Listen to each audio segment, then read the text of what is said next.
gunfire erupted inside the Dennis M. Lynch Arena during a high school hockey game, turning what should have been a routine sporting event into a scene of terror and tragedy.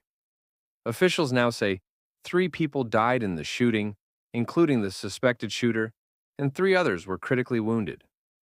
At a news conference following the incident, Pawtucket Police Chief Tina Goncalves identified the shooter as 56-year-old Robert Dorgan, who also went by the name Roberta Esposito.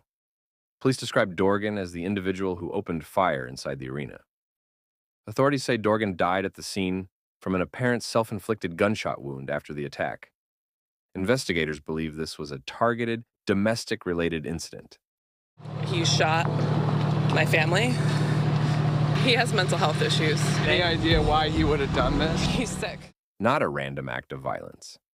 According to officials, the shooter appeared to aim at family members in attendance at the game. Among those killed were 2 of Dorgan's own relatives: the shooter's adult son, Aiden Dorgan, and the shooter's ex-wife, Rhonda Dorgan. 3 other people were critically injured.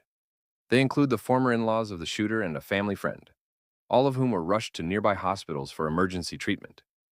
Police say there was no prior indication that Dorgan would commit such violence at the arena, and there was no known confrontation immediately before the shooting began.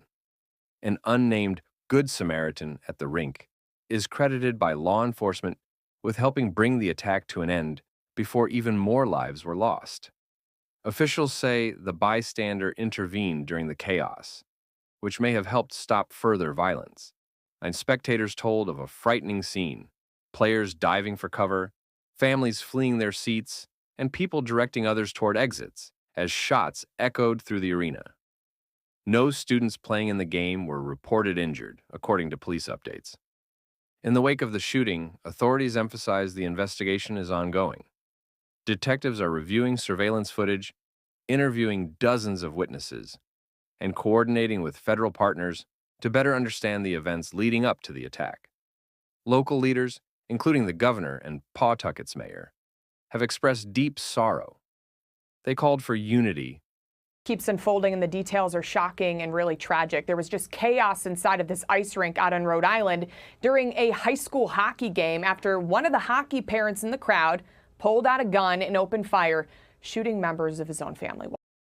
Grief counseling for those affected, and a sober reflection on how a place meant for youth and families became the site of such a tragic event. This incident marks yet another instance of gun violence hitting everyday community spaces, intensifying nationwide conversations about safety, mental health, and access to firearms. Authorities continue to urge anyone with information to come forward as they piece together the full circumstances of this heartbreaking event.